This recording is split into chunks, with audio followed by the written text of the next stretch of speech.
Assalamualaikum warahmatullahi wabarakatuh. Ketemu lagi dengan saya, Ibu Sri Indayani. Anak-anak, pada pertemuan kali ini kita akan melanjutkan materi KD 3.2, yaitu materi listrik statis. Pada materi listrik statis ini, yang akan kita bahas yaitu pertama hukum Coulomb, kemudian kuat medan listrik, potensial listrik, energi potensial listrik, usaha memindahkan muatan, dan yang terakhir kapasitor.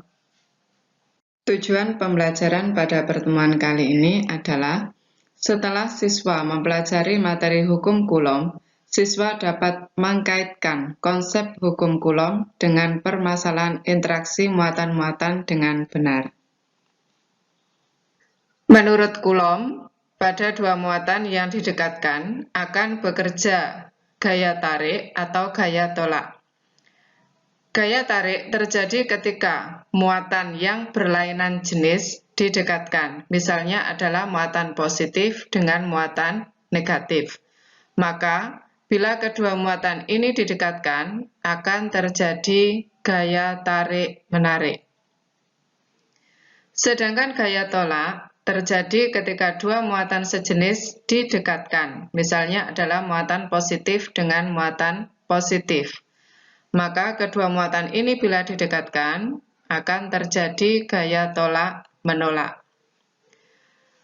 Bagaimana kalau muatan negatif dengan negatif yang didekatkan? Konsepnya sama seperti muatan positif dengan muatan positif, sehingga akan terjadi gaya tolak-menolak.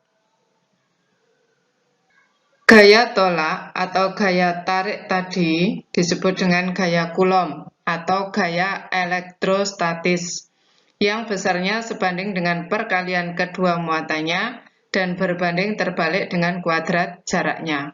Inilah bunyi hukum Coulomb. Dari bunyi hukum Coulomb tadi dapat digambarkan interaksi antara muatan Q1 dengan Q2 yang terpisah pada jarak R, sehingga terjadi gaya yang disebut dengan gaya Coulomb atau gaya elektrostatis. Nah, secara matematis dapat dituliskan F sama dengan K Q1 Q2 per R kuadrat. Dengan F sama dengan gaya Coulomb, satuannya Newton, kemudian K konstanta yang besarnya 1/4 pi epsilon 0.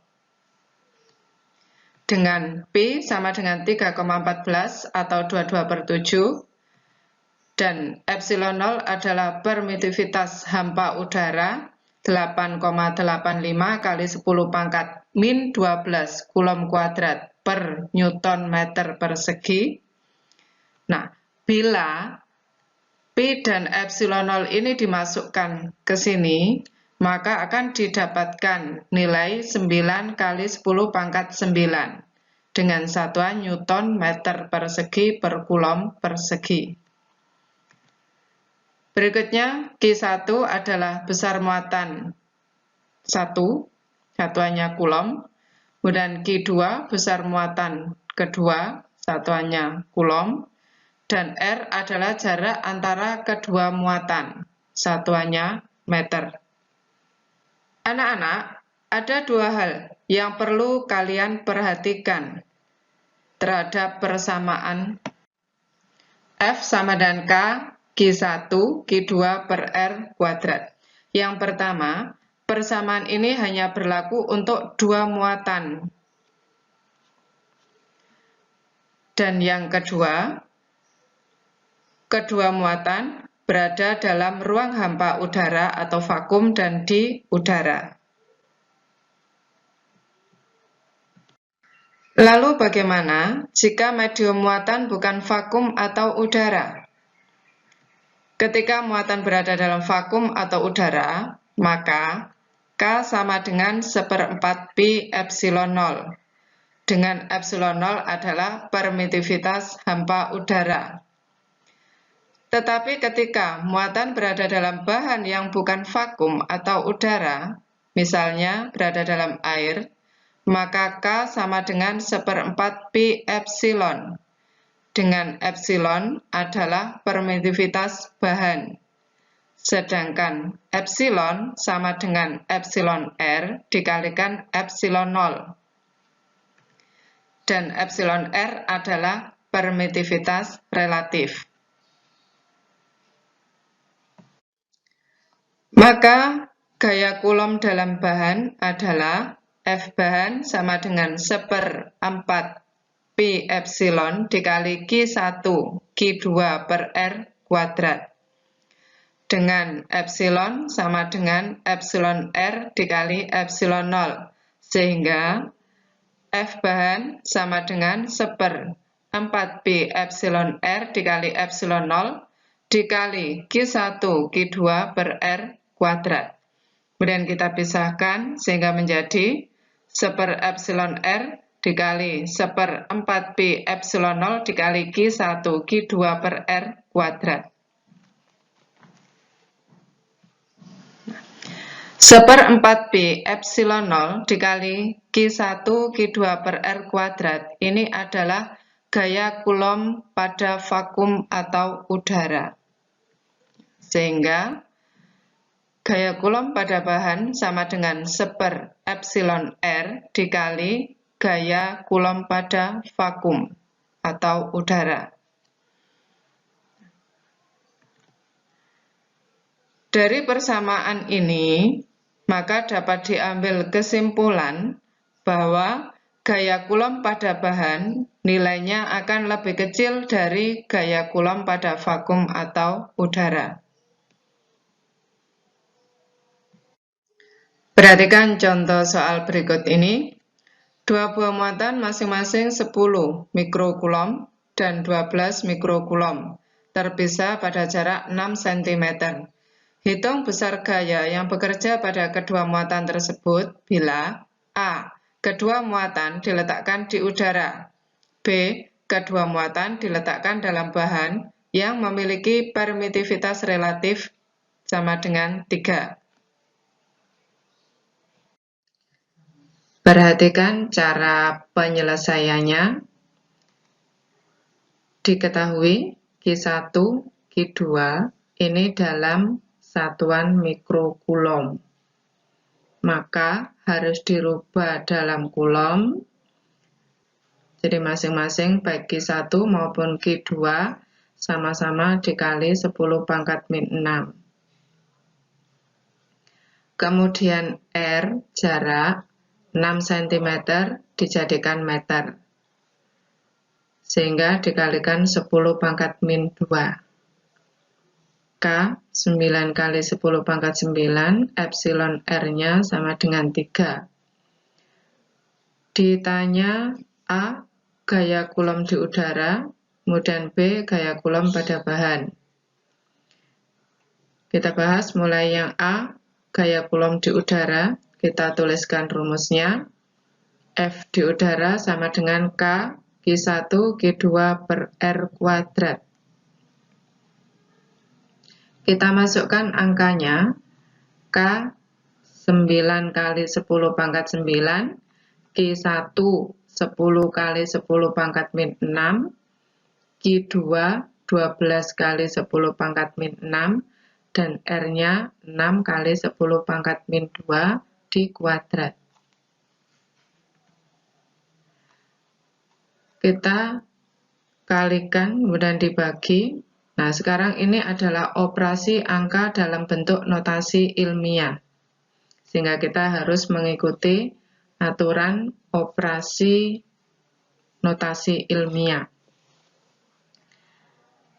Untuk mengalikan, maka angka yang di depan dikalikan biasa.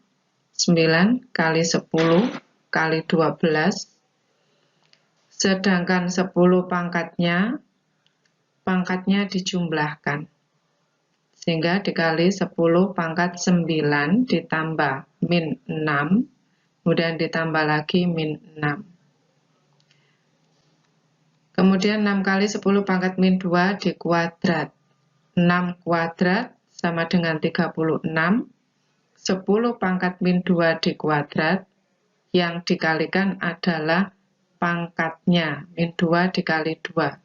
Jadi 10 pangkat min 2 dikuadrat itu sama saja dengan 10 pangkat 2, pangkatnya dikalikan dengan 2. Sehingga menjadi 10 pangkat min 4.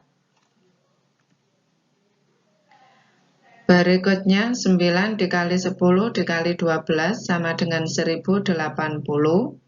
Kemudian 10 pangkat 9 ditambah min 6 ditambah min 6 sama dengan 10 pangkat min 3. 36 kali 10 pangkat min 4 tetap.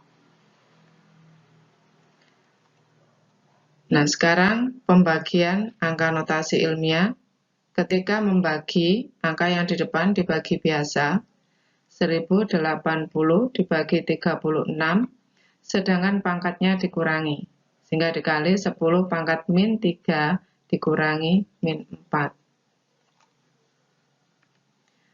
1080 dibagi 36 sama dengan 30, min kali min plus, sehingga menjadi 10 pangkat 3 plus 4.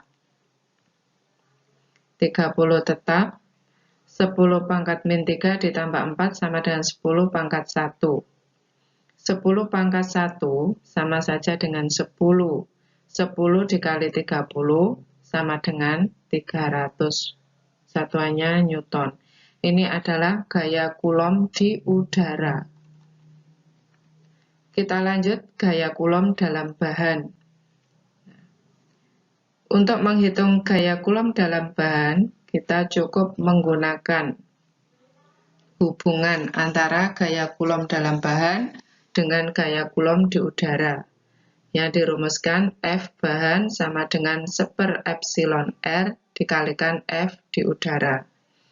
F di udara sudah ketemu 300, epsilon R sudah diketahui 3, sehingga tinggal dimasukkan angkanya, sehingga menjadi 1/3 dikali 300.